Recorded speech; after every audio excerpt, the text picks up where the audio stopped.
Okay,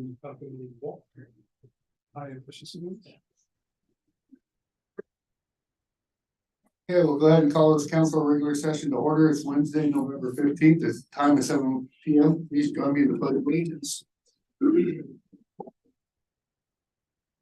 I pledge allegiance to the flag of the United States of America and to the republic for which it stands, one nation, under God, indivisible, with liberty and justice for all. We'll go ahead and open it up for visitor comment. If you'd like to make a comment, come on up. Keep it to 3 minutes, and if there's some action we'll be taking notes of action. Who would like to start? Presentation by the St. Helens Police Association was before visitor comment. Oh, it was. I apologize. So first and foremost, we're going to come up with the St. Helens Police Association presentation to the council. Come on, guys. Yeah.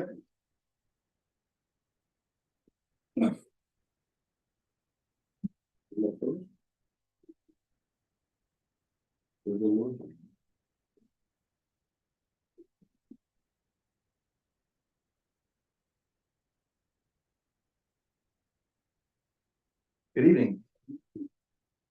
My name is Brian Cutright. I'm a resident of St. Helens. I'm a canine handler with the St. Helens Police Department. I'm the vice president of the St. Helens Police Association.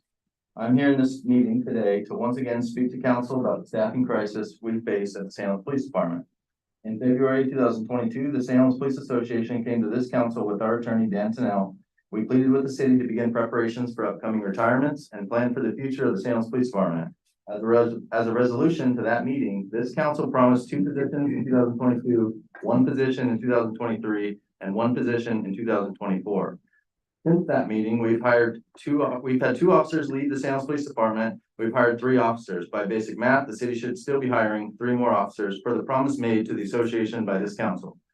We're now being told that not only are we not getting to fill the 3 promised positions, but we will not be filling future vacancies made by the retirements coming in 2024.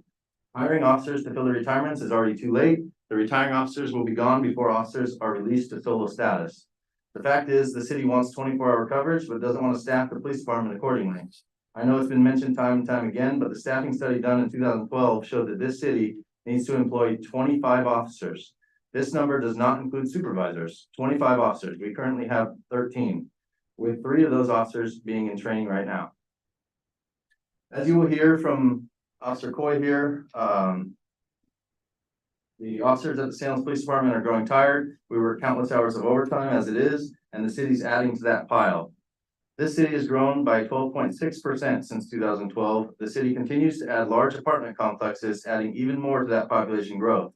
The city hosts events where there's up to 40,000 people that attend, and the city still refuses to properly staff the police department.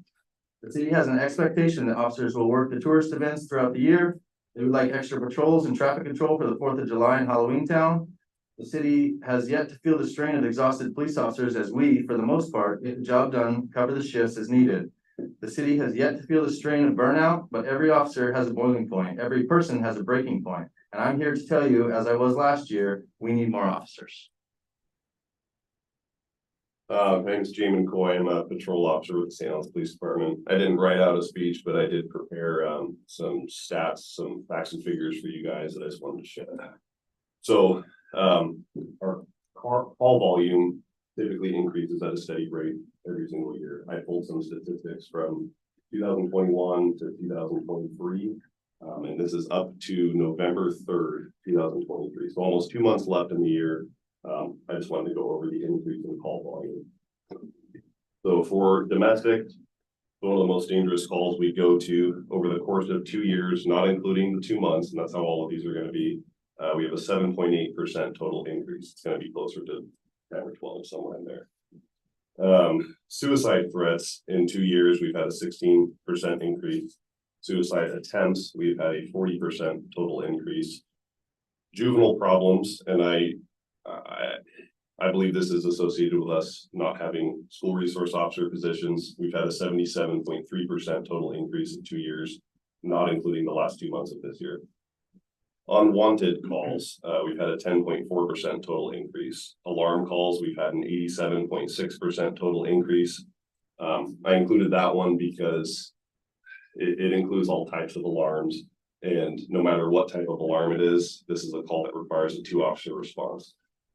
The majority of our shifts, 80% plus, I didn't pull the actual figures, just from personal experience, it's about 80% plus of our shifts have 2 officers on, or however many we have. So when we have an alarm call or any of these types of calls, it's a minimum 2-officer response, and those officers are tied up until the next call comes out. So if you're on one call that requires 2 officers, they are tied up and you have to wait, and sometimes bad calls sit pending for a while. Another statistic I wanted to show you guys is traffic stop data. So in from 2021 to 2023, traffic stops went from 2,100 to 2,000 in last year, and we're at about 1,240 traffic stops for this year so far. So from last year to this year, we've had a 38% decrease in traffic stops. And the reason that statistic stands out to me is a high level of traffic stop calls. That's our number one sign of proactivity. So if we have spare time, which doesn't happen very often, we'll go run radar on a street and issue people citations, or at least give them a warning and say, hey, watch it, you're in a school zone, or don't run a stop sign. Whatever we have time for, we do it.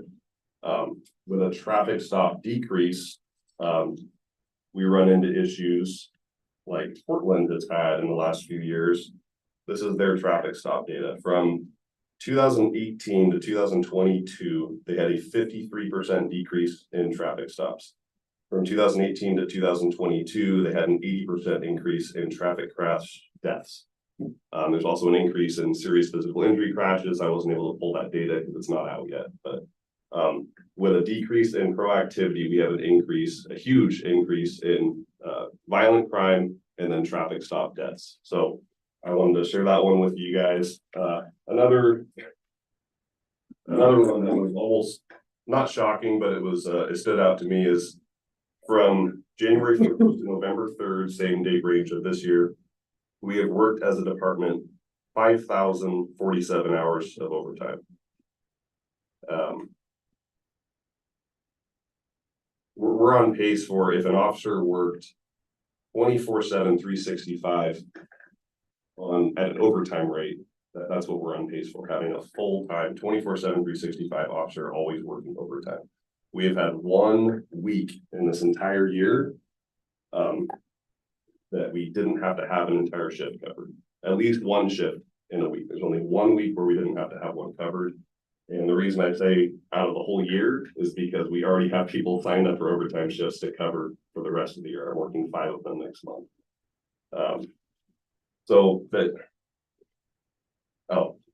The other thing that I wanted to share is officer per 1,000 residents. So this is the common number you run into when you look at municipalities or sheriff's offices for a county or statewide.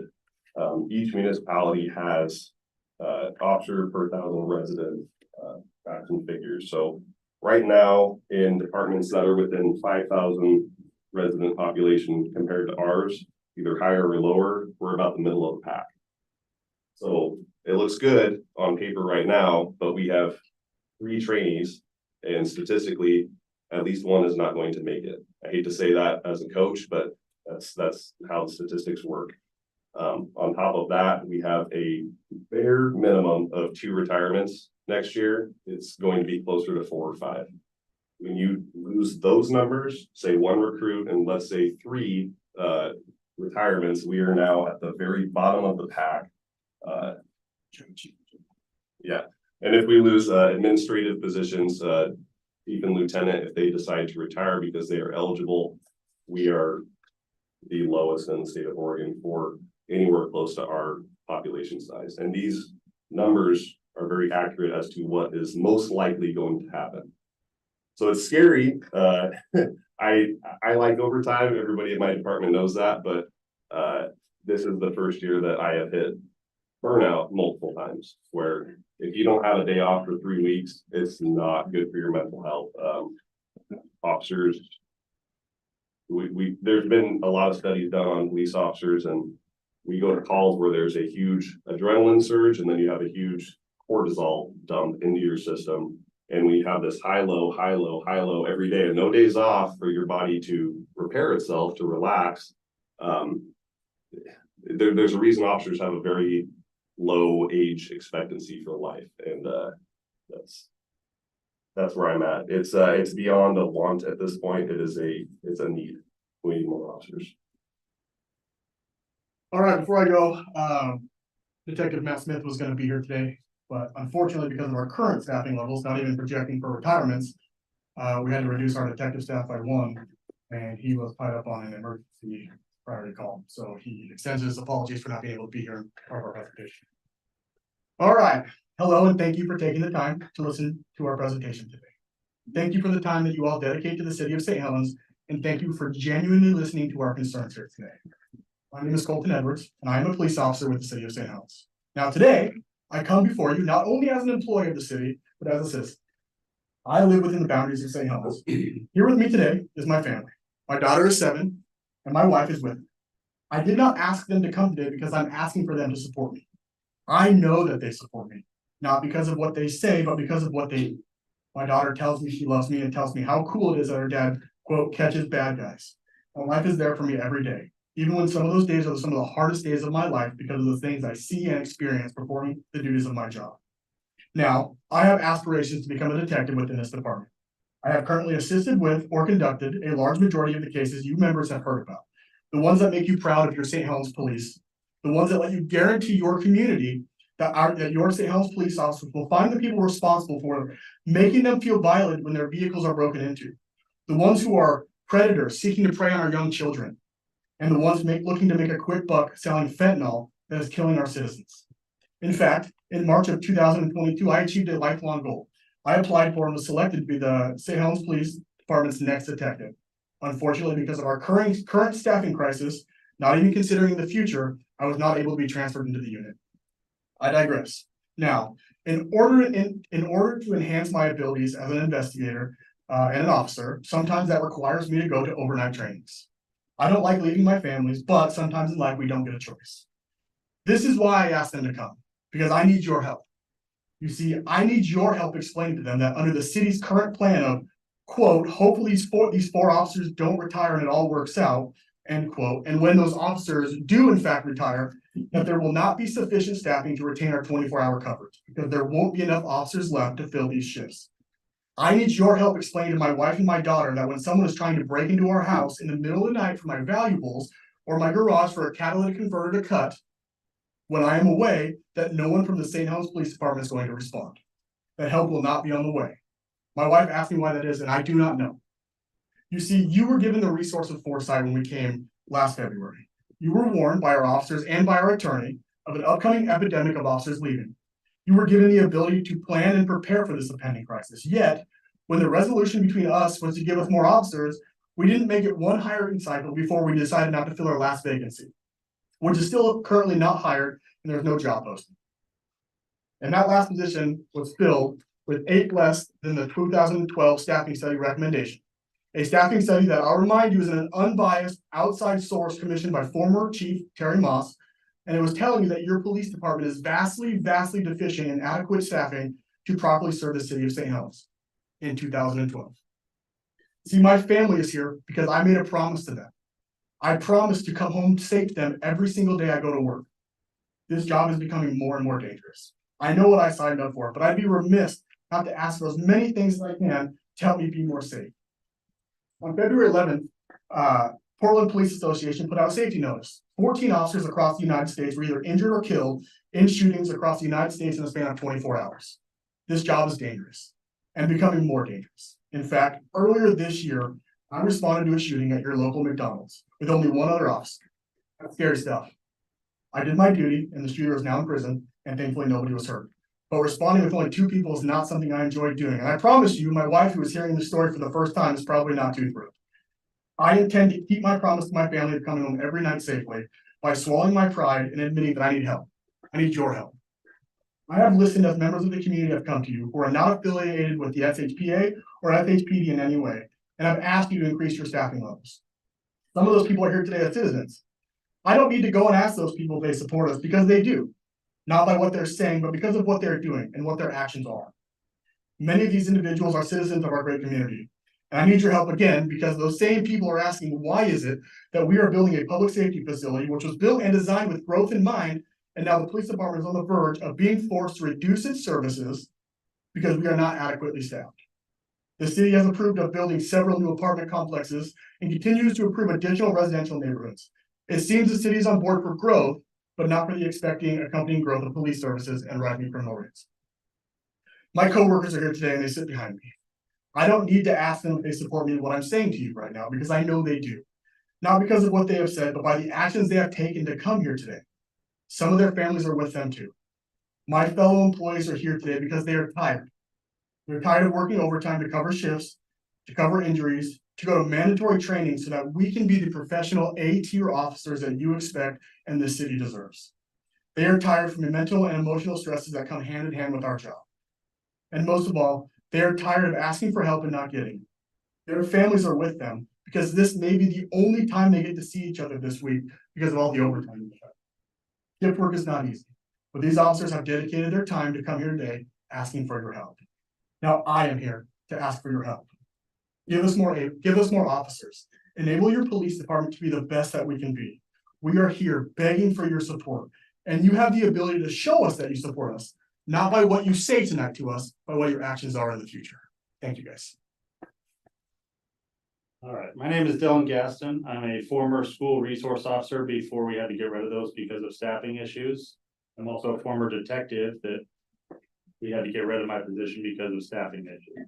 I'm currently a St. Helens resident, a patrol officer, and president of the St. Helens Police Association. The St. Helens Police Association has been trying to raise awareness about the staffing crisis since 2021. This has included officers speaking, officers' families speaking, the association attorney speaking, citizens speaking, Facebook posts, and news interviews, to name a few. You've also heard the same message from Chief Greenway and Lieutenant Hogue. The result of all that effort was the city deciding to cut a police officer position in July of 2023. During that time, the city has added a substantial number of houses, apartments, and events. Those apartments and events have resulted in calls for service increasing. The city is expecting more service from less officers, and it simply doesn't work, at least not for long. I realize a new police department is being built, and that's greatly appreciated, but that simply can't take place of staffing. They're separate issues. The bottom line is you get what you pay for. If you don't want to make police a priority, that's fine, but don't expect the level of service to increase. I'm here to tell you that the association has had preliminary talks with each other and with our attorney to see what our options are going forward. I was hoping the entire association would be here tonight to show our concern. Unfortunately, we ended up with 7. I asked some of the others why they would not be attending, and some of the answers I got were that they don't care and they aren't going to do anything. The mental health aspect of working too many hours, especially in such a stressful profession, is very real. Last week in Los Angeles County, 4 deputies committed suicide. The president of the Association of Los Angeles Deputy Sheriffs quickly associated the suicides with the amount of overtime officers are working. He stated in some cases, officers are working up to 70 hours per week. They aren't seeing their families. Will that happen here? Probably not. But I also don't think the correlation is that outlandish. I don't think that the city administration is truly appreciating how bad the staffing situation is. I challenge each of you to look at 3 things: number of police department employees, number of hours of overtime worked, and special assignments that we've lost in recent years. Then ask yourself, does regression in these 3 categories really align with the level of safety and service that the citizens deserve? Our officers have a very real concern that the city is not only failing to increase staffing, but will continue to cut more positions in the near future. I'm tired of asking for more officers. I'm starting to accept that's probably not going to happen. Now what I'm asking for is you guys to be honest with us. If you're not going to hire more, or if you're going to continue to cut positions to spend in other areas, you can at least have the decency to let us know. We have at least earned the right to hear the city's plan going forward so that our officers and their families can decide if this is the place that they want to work long term. We're realizing this isn't an issue that's going to get resolved overnight or even in the next year, but I think at a bare minimum, it's time that the city come up with a plan. for years going forward and what that staffing will look like in the future years at a bare minimum. So that's everybody we had to speak tonight. We had a couple more here to support us, but we appreciate you guys hearing us out. So I do have a little bit of response. I think this is something that we need to look at with management too. Since I've gotten here, I think this kind of personally, because I do respect you guys and respect all your hard work and understand the burnout and all that. Question to management was 10-hour shifts versus 8-hour shifts. I mean, there's overlaps of 2 hours per shift. We have increased since I became mayor from 2.4 million with 16 officers at that point in time. We are at 5.6 million right now with 21 officers is what I think it is. Is that correct? I'm pretty sure it's correct. 20 officers. But you're counting the chief and the lieutenant. I am. And the sergeants into that. And I am. Those guys don't patrol the street. I am, It's but not healthy association. but they used to patrol the streets. That's what I can say. And I think in these times of, our budget doesn't lie. We're coming up on some huge budget issues. And we've increased since I've been there, 140%. An increase of $3.2 million. You only had a budget of 2.4 when I originally became mayor. Your budget is 5.6 million. It's actually 5.85, but I reduced it because of the one position. I think that budget more than doubling though over the last 8 years or whatever it was that you said. I mean, that's not indicative of the level of employees increasing. What I'm trying to talk to you is, I think this also comes down to management issues. We need to get together and work collectively, because you come at us and then we hear something else from your lieutenant and chief. I think collectively, we need to all sit down and work together and find some ways to save money as well and create another position within this budget. I think it's there. We're open to sit down anytime, but I think that You spoke, excuse me, but you spoke on 1.5 time overtime, full-time person. That would be 1.5 positions right there. That's what you're on track for with Jaden's number. There's always overtime with Sure, stuff that's sure there is. unavoidable, but Sure there is. the number of hours, Yeah. pretty ridiculous. and decreasing the overtime budget to hire more officers, we're open to that, but I think moving from 10 hours to 8 hours, I don't think that solves it, and here's why I think that is because officers are already saying we don't have enough days off, right? We're covering all this overtime and working our days off, so asking our officers to go from 3 days off to 2 days off, I think that's a big ask, because they know that 2 scheduled days off is gonna turn into 0 to 1 in bare minimum, right? If we're guaranteed to get those days off, I think people will be open to it, but they know that's not happening. There's no chance. When we were under a former chief and on an 8-hour schedule, there were multiple months where I would have 0 days off. It's not an ideal schedule for law enforcement anywhere. And when we were on 8s before, if somebody the shift preceding years or following years like calls in sick, right? You add 4 hours, you split that shift in half between the shifts on either side. So your 8-hour shift turns into a 12-hour shift instantly, and that happened all the time. So, it sounds good on paper, but I don't think in practice it's. And maybe it is time that we really start looking at if we can keep doing 24-hour policing or not, because it is overworking you guys. And I don't know if you guys paid attention, but we lost $1.4 million from Cascade leaving. I don't know what we're gonna do. Yeah. So maybe it's time that we really start to consider if we can do 24-hour policing right now or not. I Because we think, need to keep our police, we need to keep you guys safe and sane. I understand that's, 24-hour coverage is ideal, but going away from that for a period may be an option, even if it's, hey, we need to do this for 2 years or 3 years or whatever, till we get staffing levels back up. That's certainly not. Come October 2024, I don't know that you're gonna have an option. Right. We're gonna lose people and we're not gaining people. My understanding is that they didn't make an announcement that Beaverton had done that recently. They didn't have completely 24 hours. We did it during COVID time. Well, I'd like to let you guys know that I started the process of looking at putting a levy on the ballot in May. It should give you guys more officers. It's in the beginning stages. Forgive me for being behind the curve a little bit, but I just did start this last year. Yeah. I understand where you're coming from, and I think it's time. I think if we're gonna have this growth and new residents, adding new residents and new, all that, it's time to pony up the bucks to get you guys. We appreciate that support very much. I know. Not a simple explanation with the budget, but we appreciate that. Obviously, I can't promise anything Yeah. because we don't know what the voters are gonna say, but I think if we push it hard enough, I think we can do it I through. appreciate you guys hearing us and appreciate the effort that helped out.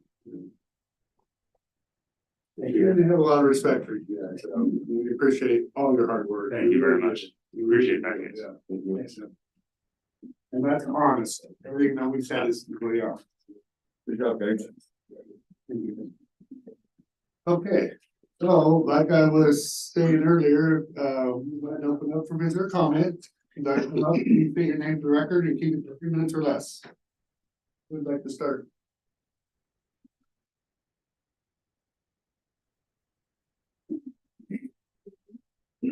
Gilbert. More about police staffing issues. I'm here speaking to address the St. Helens Police Department staffing issues. I did some research and found the police and their union have been warning city council about the impending staffing crisis since 2021. My research found that staffing issues have been brought to the city's attention many times over the past few years. Had the issues been taken care of, we could have had additional officers training on the road in this amount of time. We also would not be down to one detective. A city this size should have at least 3 detectives. Our city welcomes new apartment buildings, businesses, and entertainment while seemingly neglecting public and officer safety. I would imagine the morale of our police is dwindling every time they ask for a remedy. Repeatedly, no remedy is given. Our law enforcement officers endure hardships on their job most of us could never fully understand. Imagine adding to the fatigue and asking for funding for staffing. They have repeatedly explained they are understaffed and overworked and are warning us that they will not be able to provide service to our city the way they need. They are ignored and even argued with over this issue for years. We must do better for our men and women who keep our communities safe. The argument fair and equal funding for every department is illogical and invalid. I would like to remind council that the city departments, not all city departments are equal. During the COVID restrictions, we all live by the essential workers mantra. We thank our heroes who are not able to stay home but were required to report for duty. Law enforcement being among those essential workers. Even the state and U.S. government recognize that emergency services are a top priority to maintaining a safe and civil society. Libraries are not considered essential. Funding our police and staffing is essential. I want to thank City Council for hearing the community about the new police department building and moving forward with this much needed building. Now I implore you to please make the tough decisions to get our police fully staffed and return our detective back to his essential position immediately. I firmly believe this current council are the ones that work, that can and or will get the job done. Thank you. Thank you.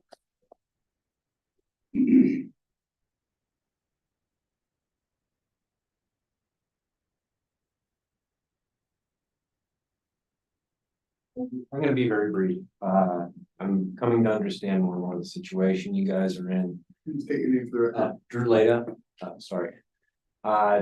I just wanted to say I understand the situation you guys were in. It was really good to hear when the officers were up here pleading their case for you, Mayor Scholl, to say, hey, let's sit down together. Let's, look at the numbers. I'm sure we can work our way towards part of the problem. And then Councilman Gunderson, your idea for having a levy to get to meeting that endeavor. Volunteer my time. So far as the rest of you guys go, I don't underestimate at all the consideration you've given to our law enforcement, helping ensure that the police department is being built and everything like that. And I just want you to know that the community with you, that we try to figure out a way to meet their needs and a way to figure out to meet our officers' needs as well, because it is unsustainable. But hopefully we can get to a point where there's a light at the end of the tunnel and it's not a train. Thank you. Thanks.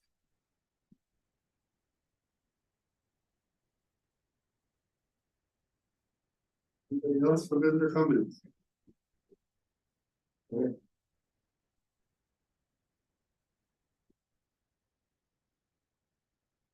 Brady Freehan. As you know, I've long opposed the police station. Continue to oppose the police station. One of the number of reasons I oppose the police station is because of funding. You don't just get to put anything that you want on water bill. As I said, I think it's an illegal charge. I don't think it's legal to just charge the water bill. If you want to build a police station, do a levy, is what I would said. In fact, our committee at the budget committee voted this summer to do a levy to build a police station. And if you get people to vote for a police station with a levy, I would be happy to build a police station. I frankly think there are other solutions available that are better than building a new police station.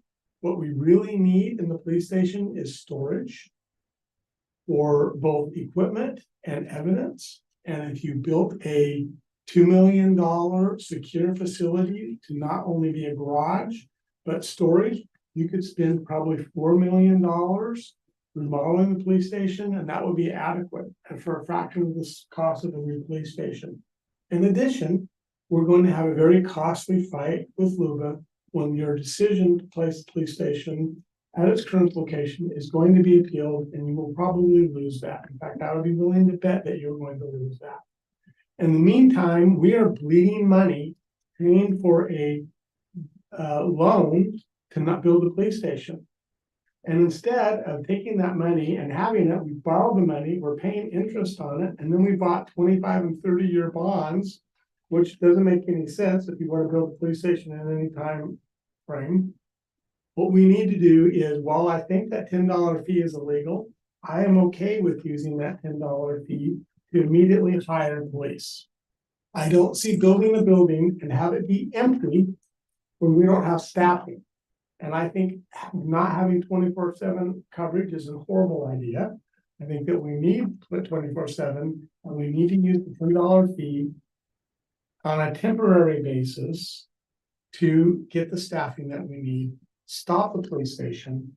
We cannot afford it. You talked this afternoon about the budget crisis. It's simply a matter that we cannot afford a police station. Whether you want to build it or not, if you want to build a police station, do a levy, have people vote on it, and you didn't have a funding source for it. It shouldn't just then, as your plan this afternoon, one of the proposals was to add another $5 to our water bill. These actions are going to be sued. You're going to get sued, you're going to lose, and you're going to have to pay the money back, plus attorney fees. You just cannot balance your budget or build a police station on the down water bill. Build a police station with a levy. Do a levy. I would hope, since we voted this summer to do it, I would hope that the levy was on this month's ballot for November and should have been here and ready to be passed. Now we've waited a year for the levy to even show up. It's going to be before it's going to be available. So do a levy and use the staff, the money to staff people.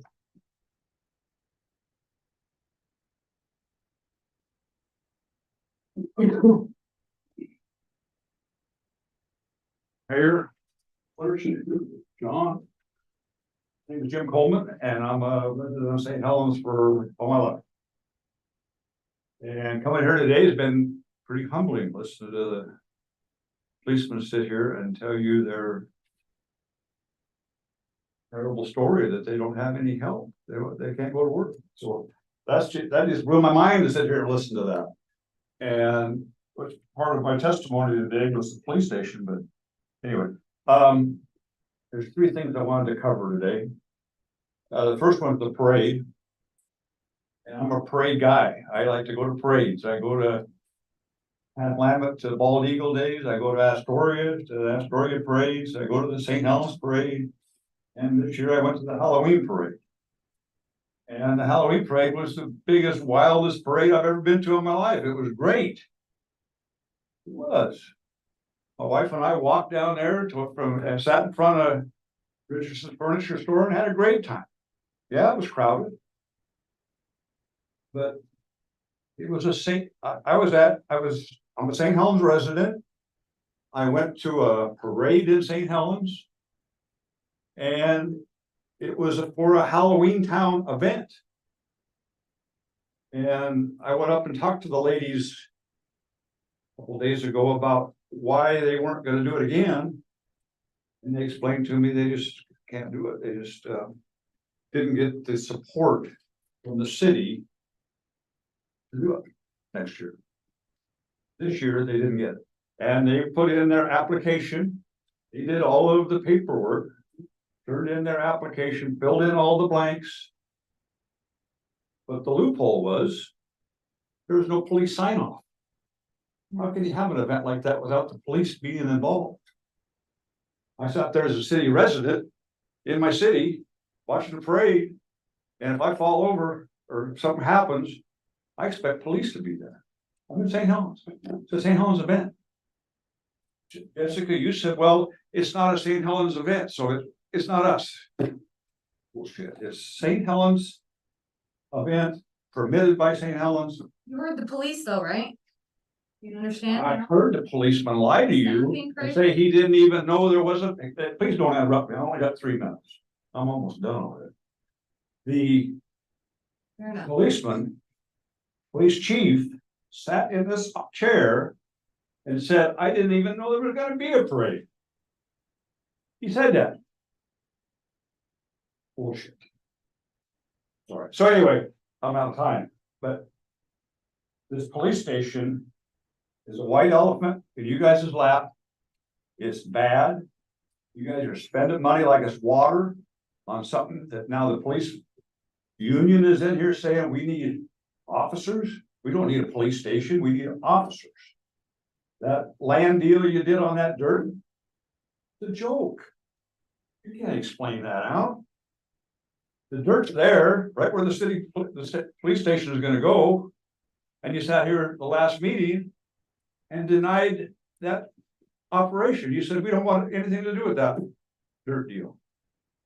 But the dirt's there, the land, what happened there? What happened? The dirt's there, but you guys denied it, denied that application. So I don't know what you're doing with that police station. You got $12 million staring you in the face. You got a city that's broke. I just listened to the work session today. The city's broke. And you're spending 12 million on a police station, but you got no cops. So, and one more thing, public testimony. Mr. Gunnison, you sat here and publicly asked people to come down here and get involved in this thing. You were tired of hearing comments on social media about what's going on, this, that, and the other thing. I heard you say it. And invited us to come, people to come down here to this council meeting and participate. Your mayor attacks people that comes down here and participates. He threatens them with jail. He threatens them with arrest. If he doesn't like what they're saying, that's what's going on. That's why people don't come down here and do public testimony. It's a shame what you, and you guys are part of this city council, you need to take your mayor and say, we can't tolerate that kind of behavior in our city council. Don't try to deny it. You scream and holler and you talk people down. You shut people off. It's in a public hearing, and if we have a due process, when a legal public hearing is going Mr. on. Mayor, you need to know when to close your mouth and not argue with people. I've stated my case. It was in a public hearing. It was two people. Mr. Preheim, That's I went over my 3 minutes. Thank you for that, but Mr. Kosky and Mr. Preheim, I know that too. Who else would like to speak? I just want to give a shout out to, this is Nick, just shout out to Tina for doing such a great job on the Halloween Town. There's a lot of people that say the city doesn't make any money off of it, which I almost believe for a second, but listening to the planning session today, it's obvious that we do make money, even with the staffing, the person hours that we have to put into it. It's still a great return. It's a good investment, and I think we should keep doing it. Big Mac was invented in 1967. It's their #1 seller. They're not going to get rid of the Big Mac, so why should we get rid of our #1 seller here at Halloween Town? So that's all I'll say. Thank you. Thank you, Nick.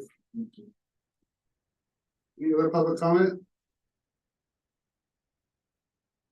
Free online. Okay, if you'd like to No speak, video though. if you'd like to speak online, please raise your hand and we'll acknowledge you and ask you to unmute yourself. Okay, I'm unmuted, so I'm going to speak. Councilor Chilton, I appreciated your comments at the last council meeting about wanting to make sure things are done legally. I think that you and the rest of the council needs to understand that there are deep structural flaws within the decision-making processes of the city, such that the city cannot properly analyze and make decisions on complex legal matters. By the time you get a legal opinion, it's probably the wrong opinion. Opinions are not weighed and discussed in a normal manner, and I'd be happy to talk to you about it. I appreciate your wanting things to be legal, but you aren't getting correct answers to legal problems. And that's not the only structural flaw. We have very serious management problems. I showed up at the budget committee in 2021 and said there's real problems with the budget. In 2022, Brandon and Mark will remember I was the only candidate on Brady Preheim's show that said the financial problems of the city were our number one issue. I ran on that, and I'm going to run on that. These police department woes are simple. You guys are promising money you don't have. All of the numbers in that budget are simply estimates. Your statement, Mayor, that the budget doesn't lie is not true. The budget doesn't tell the truth at all because it doesn't have real numbers in it. I'm calling for your resignation, Rick, as a friend, as a fellow citizen. I think the faster you get out of the government, the better we will be. You and your leadership have got us into this hole. There is no way you're going to get us out of it. And I can tell you there's a lot of people that know that. And I'm saying this as a friend. You're doing some things up there that are shocking and against your nature. I think that's about all. The last thing on the police department issue, I really suggest that you guys start thinking about building that police department where the current station is. I've thoroughly looked at your legal analysis that your lawyers have put forward. You're just not going to win. It's not a legal decision. There's so many problems and holes with it. The same kind of structure that's produced our financial crisis produced this bad decision about this station. We got a bunch of money. Let's just go build it where we can, not where it's illegal. So what if you've got, some permit to go there? Just shift it, chalk up the loss of the money to the loss of the money, and move to where it can get it done. It's not going to happen where it is, and it shouldn't. Thank you. Okay, anybody else like to speak? Please raise your hand and we'll ask you to unmute yourself. Adam, Pierre? I think so. Adam, if you could unmute yourself. I think that's me. That me? Yeah, go ahead and state your name for the record, please. Adam St. Pierre. Actually, today's message was kind of I logged on to talk about something different, but with all the police station stuff and the police thing, it's kind of changed what I wanted to say a little bit. But first of all, I just want to say, hey, we just had a recent election here in one of our local jurisdictions where a bond was drastically shot down by the local community. And one of the city council people there took to the airways to criticize the citizens that voted it down, saying they needed to be re-educated. So I just want to give you guys a reminder that you guys are supposed to represent your constituents and do what your constituents want. Not like one of our sister cities here where the city council went and said the citizens and the constituents didn't understand. I think this might be a pretty good opportunity with all the stuff going on with the police department and all that. Follow through with what the citizens actually want. Do some due diligence, do some polling, talk to your local constituents. The police department's a pretty big thing. The police funding is a huge thing. Not every department is, an equal department. I think Jenny said a pretty good thing when she said, during the whole COVID thing that the, critical infrastructure was a priority. Should be that way on the budget too. I just wanted to say thank you. I think you guys do a pretty good job at listening. But rather than listening, let's see some actions. Let's see a preventative plan, and hopefully we can get something worked out with the cops, because I know that's one of my number one priorities is public safety. Thank you, guys. Thank you. Okay, we have one more. One more, Adam Heartless. Okay. I will go ahead and ask you to unmute yourself. State your name for the record, please. Can you guys hear me? Yep. I'm Adam Heartless. I'm a City of St. Helens resident, as well as a local police officer. Obviously, I think you guys have all heard me before. If I break in and out, I'm sorry. I'm kind of in the middle of nowhere. Luckily, I was able to get a couple of days off to do a little outdoorsmanship. So I appreciate and want to thank everybody that's covering for me right now. As you've heard, it's obviously been kind of a deal getting coverage for our city. So again, a shout out to everybody that's covering for me. But I just kind of wanted to touch up a little bit on obviously the same thing that the St. Helens Police Association was talking about. I'm trying to come at you guys as a regular guy, regular dude in the city of St. Helens, with concerns as just being a resident, not just a police officer. Obviously, I don't want people to think I'm kind of biased in what I'm talking about, but the reason that we moved into the city of St. Helens was because of the 24-hour coverage that we have now. There was concerns with my family, my young child, and my wife that, there wouldn't be 24-hour service if we went anywhere else, because we are the only 24-hour service department in the county at this time, at least, I want to say. So I just want to say that definitely is not something that I want to go to, or that I've heard anybody really at the department wants to go to. But with the current staffing shortage and crisis, I will call it, it's definitely been talks, and you guys have heard it, you guys and gals. So it's definitely a concern of mine, not only as a police officer here, but as a citizen. And when other people are talking about the burnout is real. We have people that show up to work at least 60 hours a week. And that's a lot, especially like Officer Coy talked about, when you're dealing with a lot of high stress situations, the ups and downs, the adrenaline and all that stuff. And I'm not trying to say like the city of St. Helens is the worst city ever, but there's, being in the police field, you deal with a lot of that kind of stuff. So and we're definitely growing in population. We're definitely growing in overall size, I would say. And our level of calls is going up. It seems to me, at least, rapidly. So within that, I think that we've also had a level of service with the city of St. Helens and with the police officers here. And I'm not talking about myself, obviously, that would be a little weird, but I'm talking about, all the coworkers, all the guys and gals that I work with.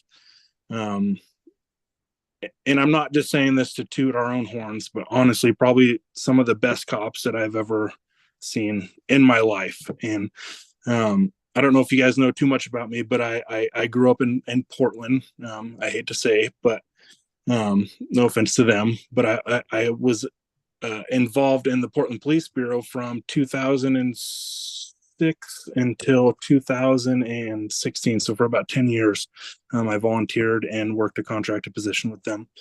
And I've dealt with a lot of cops, and we literally probably have like the best level of service here at the city of St. Helens. So I just want you guys to understand that the people that are serving you guys are and gals are very, very good people, and they work really hard to make sure that you guys know that they care about you. And I think that with this upcoming, and this is very real, and I know you guys know it too, but with the upcoming staffing shortage that's going to happen, and that already is here, but like we're expected to lose a lot of people in the next couple of years, and we're definitely behind the curve. So I don't know how to do budgets. I don't know how to do any of that stuff. I'm not saying that you guys don't know what you're doing or anything like that. I'm just saying that it's definitely something that if you're not already taking it serious, that it needs to be taken very seriously, because that level of service is definitely going to drop if we're even more understaffed than we're going to be, or that we are right now.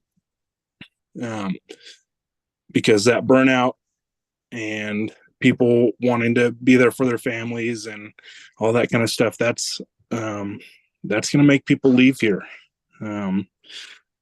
If I'm working 80, 90 hours a week, I mean, I'm not going to want to stay here. I mean, what's going to stop from going to Hillsborough or Beaverton or Tualatin or Milwaukee or something, So, I want to be there for my family, and I want to be there for the city of St. Helens as well. But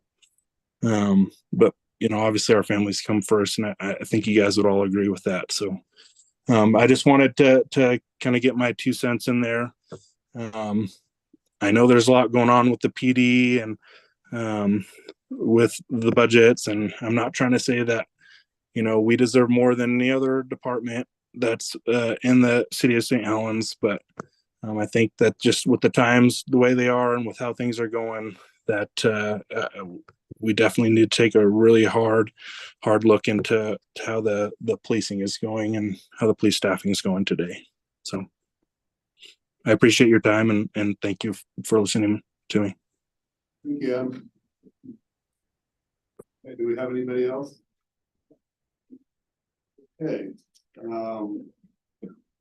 Ordinance, final reading, ordinance number 3297, an ordinance to amend the city of St. Helens comprehensive plan map for certain property from light industrial designation to the general commercial designation and zoning map of the light industrial zone to the general commercial zone. We have to abstain. Yes, we have to abstain. Yeah, we do. So it's just us three that. Somebody entertain a motion on ordinance 3297.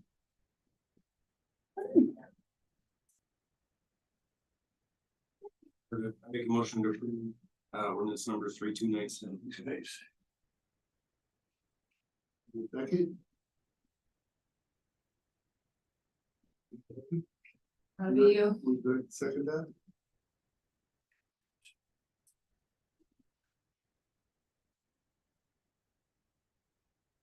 Again, second it, can I? Don't vote no on it, Russ. Okay, so. Yeah, we both were, yeah. Okay, ordinance number, so there's been a final reading of ordinance number 3297, call the vote. Counselor Sundin. Aye. Counselor Hubbard. Nay, I did, the facts didn't match up to what they brought to us. I as well. You said the facts didn't match up. Do you want to clarify this a little bit? All the traffic studies and everything they were saying about employment for the area, I just didn't ring true. The numbers they were using. And for them to say that they're never gonna sell it, well, that's not an option at all. They can sell it anytime. So I guess the case was, I did not see a good, with the architect here and everything, a great plan of what they plan to do. I asked them specifically, what are your plans? I didn't see anything that they just wanted to get that zone changed. And so, and on the planning commission, I did listen to the neighbors, very much against it. And they never came here. We have some history with the neighbors on. All right. Approve and authorize for signature appeal AP 2.23 findings of fact and conclusion of law for new police station. I move we approve and authorize for signature appeal AP 2.23. Read. Okay, motion's been made and seconded to approve and authorize for signature appeal AP 2.23. Counselor Chilton. Aye. Counselor Sundin. Aye. Counselor Gunderson. Aye. Counselor Hubbard. Yeah, I stand with the planning commission. Oh, that's right, you stayed. Okay, and I'm an aye as well. All right, consent agenda for approval. 3, city council work session, public hearing, regular session minutes dated October 18th, 2023. 4 OLCC licenses. 5 accounts payable bill list. Motion to approve consent agenda items 3, 4, and 5. Okay, motion's been made and seconded to approve consent agenda for approval, 3, 4, and 5. Council President Tilton. Aye. Councilor Sunday. Aye. Councilor Gunderson. Councilor Hubbard. And I'm an aye as well. Okay, we had a work session item earlier, just about the Toy and Joy auction, of the 2 $100 gift certificates for the auction itself. And somebody like to make a motion on that? Well, you have it written right here, Well, so. it's pretty simple, just Make a motion to approve the Oh, okay. Gift certificates. for water bill, $100. 2 $100 gift certificates. Okay. Second. Okay, motion's been made and seconded. Council President Shelton. Aye. Councilor Sunday. Aye. Councilor Gunderson. Aye. Councilor Hubbard. And I'm an aye as well. All right, council reports. Start with you, Councilor Shelton. And a couple of things, so I got you guys heard earlier from Crystal, but I met with communications team Cameron and Crystal for, we're gonna start doing some educational features, which I think are gonna be super helpful to reach people on videos and kind of more of the mainstream social media channels and just trying to get city officials a little bit more involved with educating the public on, for instance, why we don't talk to people in meetings and how meetings are ran and how you have to follow special meeting laws and how you can't have serial meetings and just all the laws that come with governments that a lot of people just aren't aware of. And I never was until I sat up here. So I totally understand it. And I think it's worth sharing. So I'm excited about doing that. And I'm hoping we can get the mayor in some of those videos too. So we'll see if we can get them to do something, make a TikTok or something. You can do it. I also attended the Veterans Day ceremony at McCormick Park with my 6-year-old daughter, and they were doing the flag ceremony there, and it was of course, Veterans Day is always really special, and it just gives us all a chance to thank our veterans and just, remember the sacrifices that were made and that are still made to this day when, you go back in time, you think about all that was, given up. But I also got a chance to see the new veterans plaques that were almost done. They're just about done and they look really nice, and I can't wait to see that. And I'm just thankful that we as a city decided to help with that and be a part of that. I also wanted to talk a little bit about some of the statements that were made today. So one of the things that I have a huge issue with is the attack on the police chief, which I'm just going to stand up for him because I think that's completely wrong. First of all, what he said was that he identified an issue with the permit process of the parade, that there was no involvement from the police in the beginning stages of planning it, something like that. And when you're bringing 6,000-7,000 people into a city, it's not a Kiwanis small town parade. This is a big parade that takes a lot of planning. And I'm gonna just go on record right now to say, I don't think the city should be taking on this parade. I'm gonna put my foot down and I'm gonna say we don't have the police to manage the Halloween Town events we already put on. That parade is not a Halloween Town event. It is put on outside of Halloween Town, outside of our contract with E2C. And I'm gonna say that I do not want it put on the contract. I think it's a really bad idea. We do not have the staffing for it. We cannot facilitate a big activity like that. We can barely keep up with what we have right now already on our plate with trying not to eliminate things. So I wanted to talk about that. I also wanted to say that the levy that we talked about at the budget committee was not we're gonna bring a levy to the city. That was we're gonna investigate a levy for the city, which is what Councilor Gunderson is doing. So I just want to identify that very clearly, so there's no confusion about what was actually said in the budget committee. Also, utility bill fees are not illegal. Cities do them all the time. In fact, they tax things like your gas, your food, your cars, and Oregon is probably one of the most undertaxed states in the US. You go to Florida, they're taxing you for everything. So we're actually pretty conservative with what we tax. So the utility bill is not, it's not illegal to do what we're doing. Cities are doing it all over the state, so. That's all I got. Counselor Sunday. Just want to recognize our high school students in the back. Welcome. Thanks for being here. First time I ever stepped foot in this room was in high school over 20 years ago with Mr. Muson's class. So I sat in the back row too. Want to thank the officers for being here tonight from the Police Association. Most of them have cleared out, but I can personally say I hear you. I wish I could do more. I wish I had all the answers. And wish I could snap my fingers and make things happen. I really do, but I do appreciate you. I live here, my kids live here, I live here. I want to say it as much as anybody, and happy to sit down with any of you anytime. I've done that with some of you. Talk, brainstorm, share ideas, so please reach out. I want to thank Officer Edwards. I'm glad you stuck around, so thank you for 5 years of service to the city. So I'm glad you're still here. Appreciate all you do for our community. I wanted to also note the passing of Mayor Ziglinski of Columbia City. I didn't get to know Sue very well, but at the meetings that I did attend with her, I was always impressed with her style and her spunk and love for her, love for her community. You've heard me talk a little bit about the Warrior Rock Lighthouse replica that Jenny was applying for a grant to fund the kind of redoing that lighthouse replica right at the top of the docks, making it more historically accurate and providing some signage to let people know what it's all about. So she applied for a grant to fund that project, a $20,000 grant, and just found out this afternoon that they decided not to fund that project. So that's on the back burner, that's on hold for a while. We had a great Veterans Day program on Saturday. It was a little wet, but it's great to be there. Again, thanks to all of our veterans for their service. And if you were there, or if you get a chance to stop by the park, you get a little sneak peek at the improvements coming, and there's more to come in the next months and years. So looking forward to that.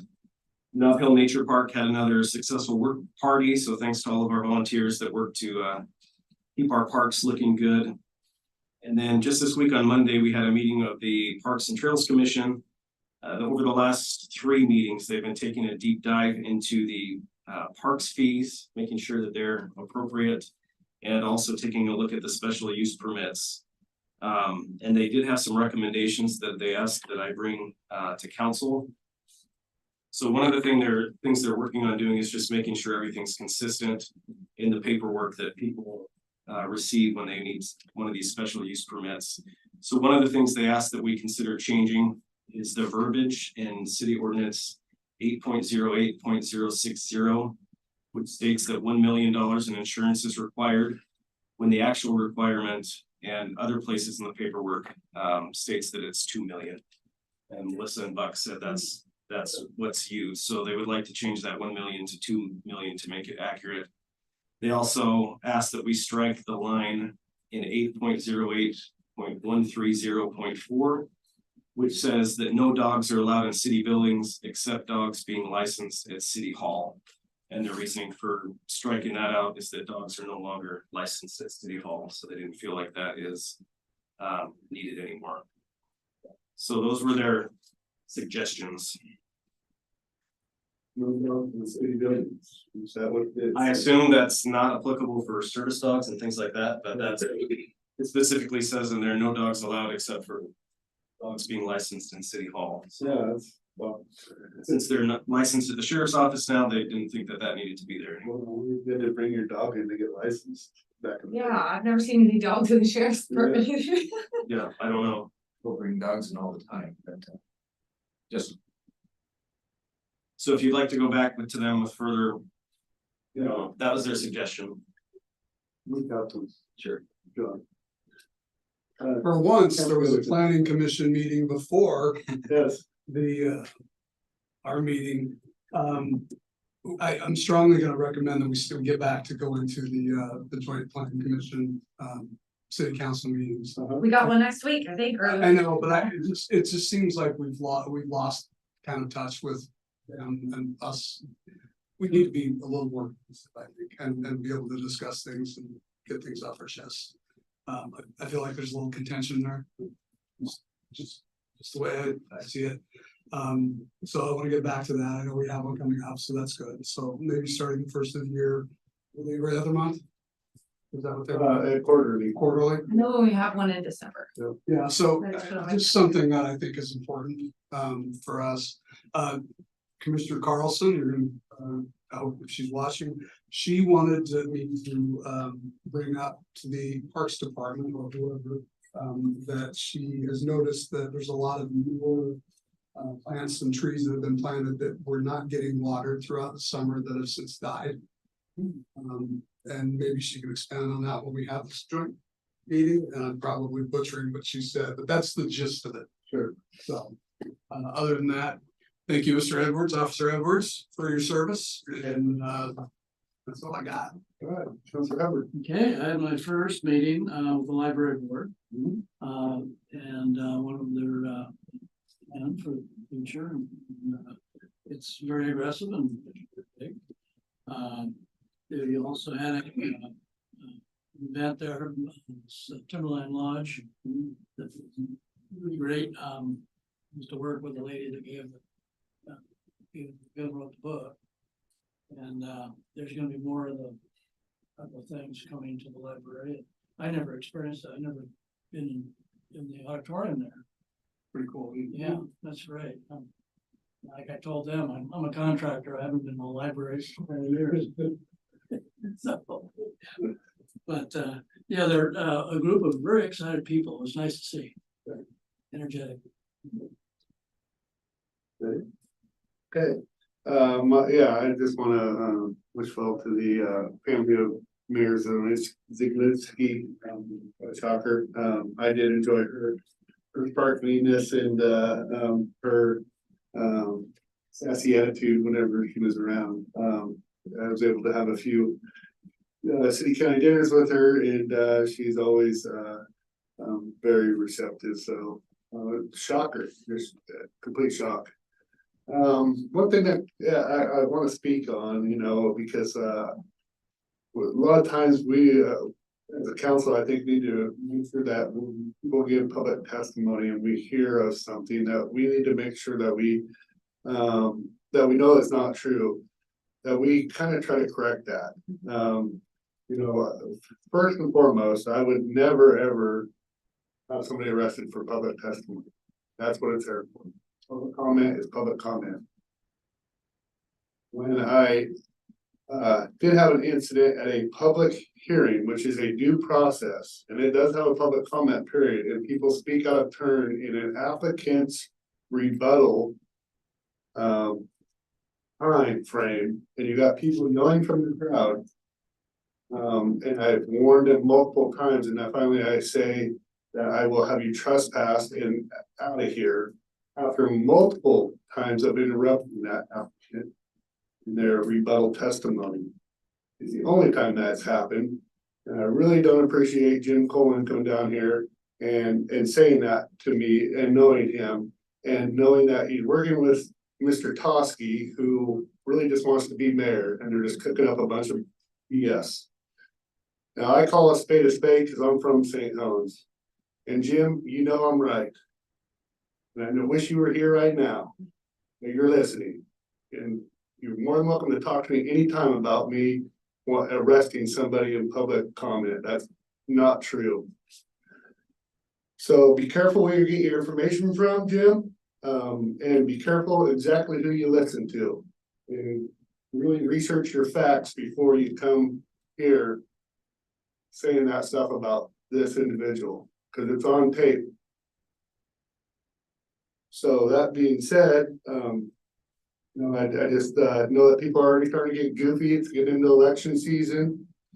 I'm not buying in. I'm still the mayor that signed up to do this just because I want to help our community along. No hidden agenda, not about feeding my ego, not about winning or being right. I'm not always right. Collectively, we try to make the best sound decisions we can with the information in front of us.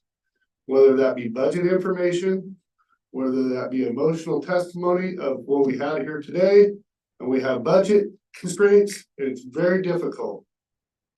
You're up here and you're trying to be fiscally responsible and ask questions, and we all just need to sit down together. It can't be a 3 different ring circus. The police association, the department heads, and us, we all need to sit down collectively and figure this out, because it feels like a 3-ring circus right now. And I agree, it should be on every agenda until we get it worked out. And we also need our financial director there too, because we're looking at the finances, I wanna get this figured out.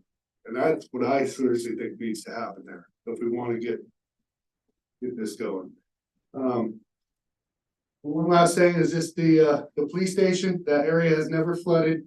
For anybody who's not local or even local, that area used to have houses in there, 4 of them. There was an old secondhand store right across from Johnny's Tavern, because I heard, oh, that floods every year. What are you talking about? And with the staffing report that was written, I wouldn't blame the planning commission for a 5 to 6 foot wall water on Old Portland Road.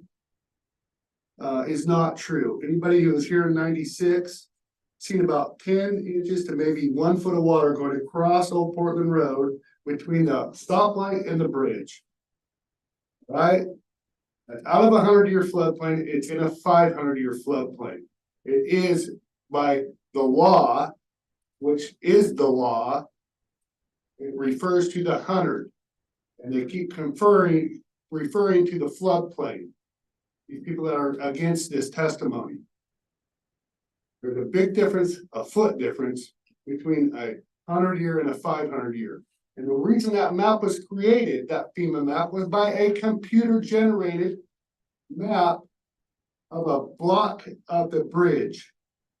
And I had to do a bunch of research on it. I know more about why should I know that FEMA re-updated this map in 2011, and it's computer-generated. And it should have had public input. And it also had one person on the city who actually okayed that map. Who was that person? And who are the people that have public input on it? Because I totally disagree with where the library's in the 500-year floodplain as well. So is the Columbia County Jail. It's in the 500-year floodplain. Yeah. No different. So I'm just tired of people pushing half truths and lies. And I'm always available and open for a conversation. I would never try to arrest anybody or shut you down if you have legitimate concerns when you see me in the public. And do not respond to Facebook, because it's a good tool for most people, but it's merely impossible to try to get your point across. It's just a he said, she said. The facts don't lie. Come down here, give public testimony. Mark spoke on that. You kind of got, you know, that's where apparently I have people arrested. When you come down, so come on down, give public testimony so I can have you arrested. That's just ridiculous. I mean, it's utterly ridiculous what I just heard here. So. I just need to make that clear. We got a lot of work going on with the city, a lot of good things. You know, there's just a small minority that's speaking very loudly against what we got going on. We have some industry that's promising, that's looking promising more and more each day, that's wanting to come in. We have a waterfront redevelopment that's to the tunes of hundreds of millions of dollars of investment coming in.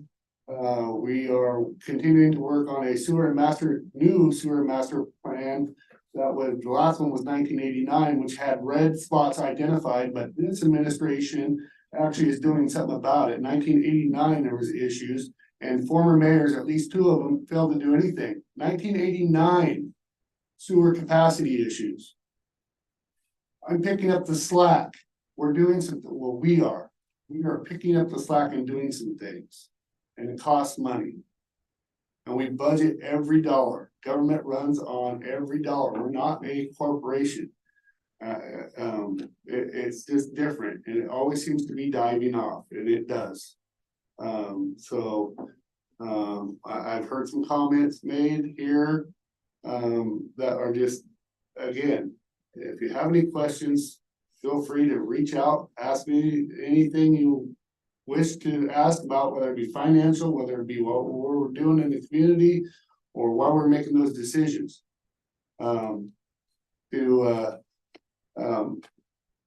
Yeah, so we got a lot, that being said, we got a lot of stuff going on, water reservoirs, the city has been. Prominent mill wood industry town, and the effects of that slowly leaving over the years is why we're at where we're at. And Cascade Tissue leaving is 1.4 million. That is another blow to our property tax base. But we're not the leader in industry. They're trying to bring in business, but we may be helping that along in our area. So it's looking very good, and we're up here because we do this because we want to make a difference. Nobody's here on a hidden agenda. I can speak for the entire council. I know my fellow peers. We're here trying to just make good sound decisions because we want to help our community along. So I'm just tired of the rhetoric and every time coming about a water tank and how it's something wrong with that, about the toxic lagoon, which is not true. The budget crisis, the misuse of appropriations. Not true. We get audited every year. Every year the city is audited. It's against the law to not be audited. So many mistruths and half truths because they want to spin it to what they believe. And that's the truth. That's all I got. We're adjourned.